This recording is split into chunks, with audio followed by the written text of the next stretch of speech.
बिस्मिल्लाहिर्रहमानिर्रहीम। अस्सलाम वालेकुम। अच्छा जी, इस कहानी में एक खूबसूरत इखलाकी सबक दिया गया है। जब मैंने इस कहानी को पढ़ा तो फैसला किया कि इस पे वीडियो बनानी चाहिए, क्योंकि अच्छी बात फैलाना भी सदका जारिया है। तो चलें कहानी शुरू करते हैं। दोस्तों, पुराने वक्तों की बात है कि किसी मुल्क में एक मुसलमान बादशाह की हुकूमत थी। बादशाह की एक ही बेटी थी। इकलौती औलाद होने के नाते बादशाह उससे इंतहा की हद तक मोहब्बत करता था। उसकी हर एक ख्वाहिश पूरी की जाती थी। शहजादी अपनी उम्र से ज्यादा समझदार, ज़हीन और इबादत गुजार थी। उसका ज्यादातर वक्त अल्लाह की इबादत में ही गुजरता था। वो गरीबों और मोहताजों की मदद करती। महल में काम करने वाले गुलामों और कनीजों से भी उसका बर्ताव बहुत अच्छा था। वो महल में आने वाले किसी सवाली और फकीर को खाली हाथ वापस नहीं जाने देती थी। खुदा ने उसे हुस्न की दौलत से भी मालामाल कर रखा था।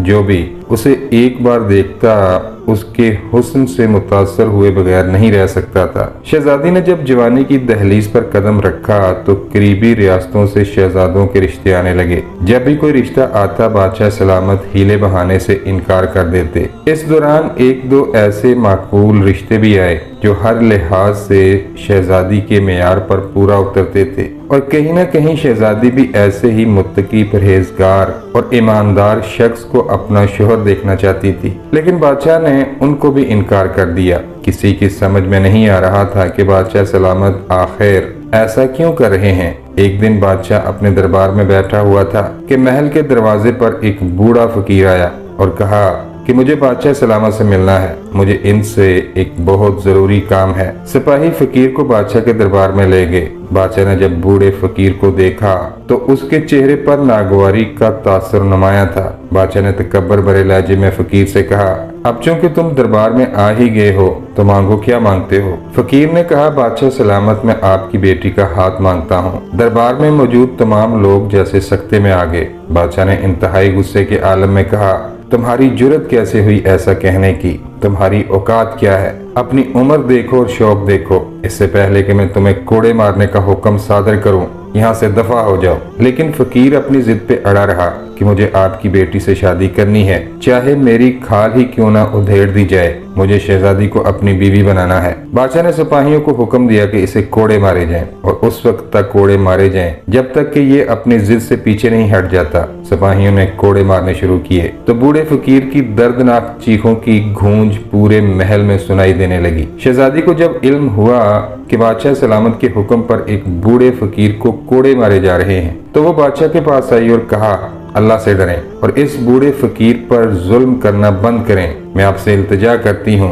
बादशाह सलामत ने सिपाही को हाथ रोकने का इशारा किया और हुक्म दिया कि इसे कैद खाने में डाल दिया जाए। शाम को शहजादी को एक कनीज ने असल वजह बताई कि फकीर को कोड़े क्यों मारे गए हैं। शहजादी ने जब हकीकत जानी तो कैद खाने की जानब चल पड़ी। वो फकीर के लिए खाना और कुछ दूसरी चीजें लेकर गई थी। शहजादी ने फकीर को सलाम किया और खाना दिया और पूछा कि आप मुझसे शादी क्यों करना चाहते हैं, जबकि आप जानते हैं कि मेरी और आपकी उम्र में बहुत ज्यादा फर्क है। फकीर ने कहा, इसमें भी एक हिकमत है जिसका राज तुम शादी के बाद जान जाओगी। शहजादी ने कहा, ठीक है, मैं आपसे शादी करने को तैयार हूँ। वो अपने बाप के पास गई और उसे अपने फैसले के बारे में आगाह कर दिया। बादशाह ने उसे लाख समझाने की कोशिश की कि तुम मेरी इकलौती औलाद हो। मैं तुम्हारी शादी खुद से 10 गुना ज्यादा दौलत रखने वाले किसी शहजादे से करूंगा, इसलिए इस बूढ़े फकीर का ख्याल अपने दिल से निकाल दो। शहजादी ने कहा, मैंने अपना फैसला आपको सुना दिया है और यही मेरा हतमी फैसला है,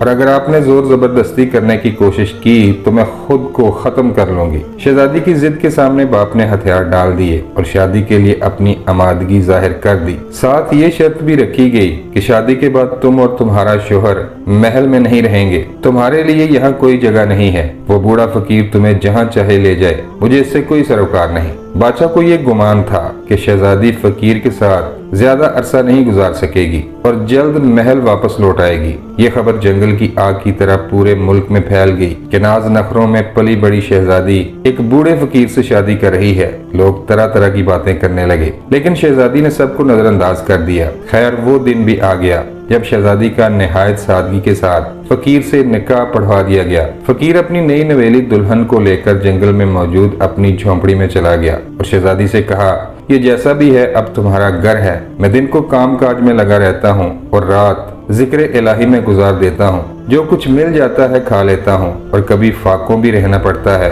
क्या तुम मेरे साथ गुजारा कर लोगी? शहजादी ने कहा कि मैंने सोच समझकर आपसे शादी की है। मैंने अल्लाह से दुआ की थी कि मेरी शादी किसी ऐसे शख्स से हो जो अल्लाह का नेक बंदा, मुत्तकी और ईमानदार हो। उसने अगर आपको मेरी किस्मत में लिख दिया है तो मैं इस पे राजी हूँ। मैंने इस मामले को अल्लाह पर छोड़ दिया है और मुझे अल्लाह पर पूरा भरोसा है कि इसके हर फैसले में कोई न कोई हिकमत जरूर होती है। आज से आप ही मेरे सरताज हैं। जो रूखा सूखा आप खाएंगे मैं भी वही खाकर गुजारा कर लूंगी। जिंदगी के दिन गुजरने लगे और शहजादी सब्र और शुक्र के साथ अपने बूढ़े शोहर के साथ जिंदगी बसर करने लगी। इस दौरान इन्हें जो कुछ मिल जाता खा लेते, कभी भूखे पेट भी सोना पड़ता, लेकिन कोई भी ऐसा लम्हा नहीं आया कि शहजादी को अपने फैसले पर पछतावा हुआ हो। एक दिन बूढ़ा फकीर जंगल में लकड़ियां काटने गया हुआ था कि बादशाह का एक मुलाजिम झोंपड़ी में आया। इसने कहा कि बादशाह सलामत ने आपके लिए ये कीमती हीरा भेजा है। इसको बाजार में बेचकर आपको इतना मालो दौलत मिलेगा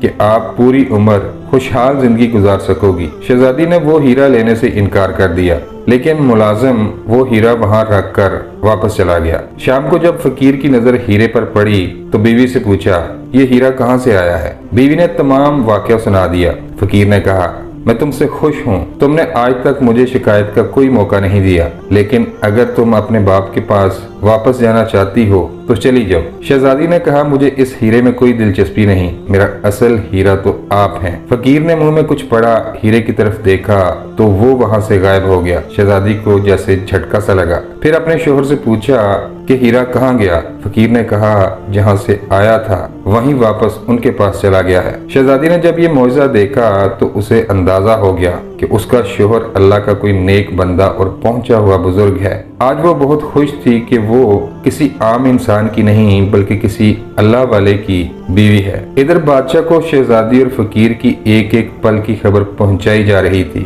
और बादशाह के जासूस उसे बता रहे थे कि शहजादी अपने शोहर के साथ खुश है और उसने झोंपड़ी को ही अपना मस्कन बना लिया है और उसका वापसी का कोई इरादा नहीं। बादशाह ने जब ये खबर सुनी तो वजीर को तलब किया और कहा, वो कोई फकीर नहीं बल्कि जादूगर है। हमें उसका तोड़ जादू से ही करना चाहिए, लिहाजा इस मुल्क के सबसे बड़े जादूगर को लेकर आओ। अगले रोज वजीर जब दरबार में हाजिर हुआ तो उसके साथ एक जादूगर भी था जो काले इल्म में कमाल महारत रखता था।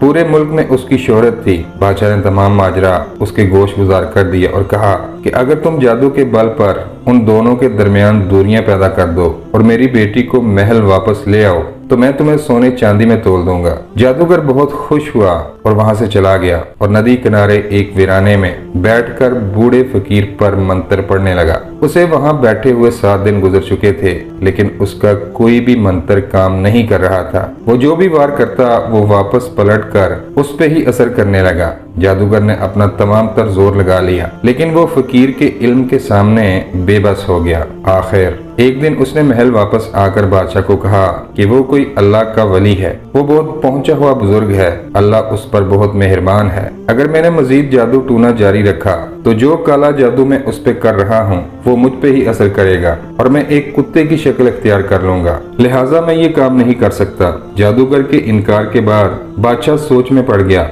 उसे समझ नहीं आ रही थी कि उस फकीर का कैसे मुकाबला करे और कैसे अपनी बेटी को वापस लेकर आए। उधर फकीर ने शहजादी को कहा कि तुम्हारा बाप एक जादूगर के जरिए हम पर काला जादू करने की कोशिश कर रहा है, लेकिन अगर वो इस काम से बाज ना आया तो उस पर अल्लाह का अजाब नाज़िल होगा और वो न दुनिया का रहेगा और न ही आखिरत में उसे सुकून मिलेगा। महल में बादशाह परेशानी के आलम में बैठा कोई नया मंसूबा बनाने का सोच रहा था। उसने जादूगर से कहा, जो मंत्र पढ़ने से तुम्हें डर लग रहा है मुझे सिखाओ, मैं वो अमल करता हूँ। तुम ख्वाह ही डर रहे हो। अगर वो इतना ही पहुंचा हुआ बुजुर्ग होता तो भला एक झोंपड़ी में रहता। वो भी तुम्हारी तरह एक छोटा मोटा जादूगर ही है। बादशाह के बेजा इसरार पर जादूगर ने काला इल्म बादशाह को सिखा दिया और साथ ये भी कह दिया कि बादशाह सलामत, अगर इस मंत्र का असर उलट पड़ गया तो इसका मैं जिम्मेदार नहीं होऊंगा। जादूगर के जाने के बाद बादशाह ने अपने महल के सामने वो मंत्र पढ़ना शुरू कर दिया। वहाँ पर किसी को जाने की इजाजत नहीं थी। उधर मुसलसल अल्लाह वाले फकीर पर जादुई हमले हो रहे थे और फकीर अपने इल्म से जो अल्लाह ने उसे अता किया था उसके सामने इन झूठे मंत्रों की कोई औकात नहीं थी। वो तमाम काले मंत्र वापस बादशाह पर ही असर कर रहे थे। अब बादशाह के पास सिर्फ एक ही मंत्र रह गया था। जादूगर ने बादशाह को वो मंत्र सिखा तो दिया था, लेकिन ऐसा करने से मना भी किया था और कहा था कि अगर सामने वाला इसे रोकने की ताकत रखता हुआ तो आप जानवर बन जाएंगे और कुत्ते का रूप धार लेंगे। लेकिन बादशाह आखिरी हद तक जाना चाहता था, लिहाजा उसने वो मंत्र भी पढ़ डाला। मंत्र पढ़ने की देर थी कि बादशाह एक जानवर की शक्ल इख्तियार कर गया। उसका चेहरा तो बादशाह वाला था, मगर वजूद एक जानवर जैसा बन चुका था। इधर झोंपड़ी में फकीर ने शहजादी को ये अफसोसनाक खबर सुनाई कि तुम्हारा बाप जानवर की शक्ल इख्तियार कर चुका है। बेटी बाप की मोहब्बत में रोती हुई महल जा पहुंची। फकीर भी इसके पीछे हो लिया। वो दोनों जब महल पहुंचे तो क्या देखते हैं कि बादशाह एक जानवर की शक्ल इख्तियार कर चुका था। वो अपने आप को पीट रहा था। उसकी नजर जब अपनी बेटी पर पड़ी तो रोते हुए कहने लगा कि मैं तुमसे और तुम्हारे शोहर से माफी मांगता हूँ। मैं तुम दोनों का मुजरिम हूँ। मैंने कुफर किया है। शहजादी बाप की हालत देखकर ज़ारो के तार रोए जा रही थी, साथ दुआ कर रही थी कि ए अल्लाह मेरे बाप को ठीक कर दे। इन्हें अपनी गलती का एहसास हो गया है। बादशाह जो अब एक जानवर बन चुका था, बेटी से कहा, मैं तुम्हारी शादी एक यहूदी बादशाह से करना चाहता था जिसके पास एक बहुत बड़ी सल्तनत है। एक दिन मैं जंगल से गुजर रहा था कि रास्ते में मुझे ये फकीर मिल गया जो अब तुम्हारा शोहर है। इसने मुझे कहा, तुम ये गुनाह मत करो। अपनी इबादत गुजार बेटी की शादी दौलत की खातिर एक यहूदी से ना करो, वो वहाँ कभी खुश नहीं रहेगी। लेकिन मैंने इस फकीर को बुरा भला कहा और वहाँ से चला आया। मैं लालच में आ गया था जिसकी खुदा ने मुझे इतनी बड़ी सजा दी है और आज मुझे इस बात का दुख है कि मैं तुम्हारे लिए कुछ नहीं कर सका। तुम्हारे लिए बहुत अच्छे अच्छे रिश्ते आए लेकिन मैं इनकार करता रहा। बेटी ने कहा, बादशाह सलामत, मेरे शोहर बूढ़े जरूर हैं लेकिन एक नेक, मुत्तकी और परहेजगार शख्स हैं। मेरी दिल से इज्जत करते हैं और मैं इनके साथ खुश हूँ। आप इस बारे में परेशान ना हो। शहजादी अभी अपने बाप से बात ही कर रही थी कि बूढ़े फकीर की शक्ल बदली और वो एक खूबसूरत नौजवान की सूरत में जाहिर हुआ। शहजादी ने जब अपने शोहर को एक खूबसूरत और नौजवान लड़के के रूप में देखा तो दंग रह गई और पूछा, आप कौन हैं? फकीर ने जवाब दिया, मैं तुम्हारा वही बूढ़ा शोहर हूँ और ये अल्लाह की तरफ से तुम्हारा इम्तिहान था और तुम इस पर पूरा उतरी हो। तुमने सब्र शुक्र किया, मेरे साथ जिंदगी गुजारी, मेरे बुढ़ापे को लेकर कभी अल्लाह से शिकवा नहीं किया। तुम भूखी रही, फाके काटे, लेकिन हर हाल में अल्लाह का शुक्र अदा करती रही। अल्लाह तुम पे राजी है और ये मेरी ज़ाहिरी शक्ल, सूरत और जवानी उसी अल्लाह की देन है। शहजादी सजदे में गिर पड़ी और रो रो कर अल्लाह का शुक्र अदा करने लगी और अपने शोहर से इल्तिजा करने लगी कि अल्लाह आपकी दुआ कभी रद्द नहीं करता। मेरे वालिद को माफ कर दीजिए और सच्चे दिल के साथ अल्लाह से इनके हक में दुआ करें कि मेरे बाप को जानवर से इंसान बना दे। कहते हैं कि उस अल्लाह वाले ने 2 रकत नवाफिल अदा करने के बाद दुआ की और फिर वो लम्हा भी आया जब अल्लाह की रहमत हुई और बादशाह दोबारा इंसान की शक्ल इख्तियार कर गया। तमाम लोग ये मौजज़ा देखकर सजदे में गिर पड़े और फजा अल्लाह अकबर के नारों से गूंज उठी। तो दोस्तों, इस कहानी से हमें ये सबक मिलता है कि जो लोग अल्लाह पर तवक्कल करते हैं, सिर्फ उसी से ही मांगते हैं, तो अल्लाह ताला उन्हें ऐसी ऐसी जगहों से नवाजता है कि जिसका इन्हें गुमान भी नहीं होता। इसलिए हमें भी सिर्फ अल्लाह की जात पर ही भरोसा करना चाहिए और उसी से मांगना चाहिए। अल्लाह ताला हम सब का हामी नासिर हो। आमीन या रब्बुल आलमीन।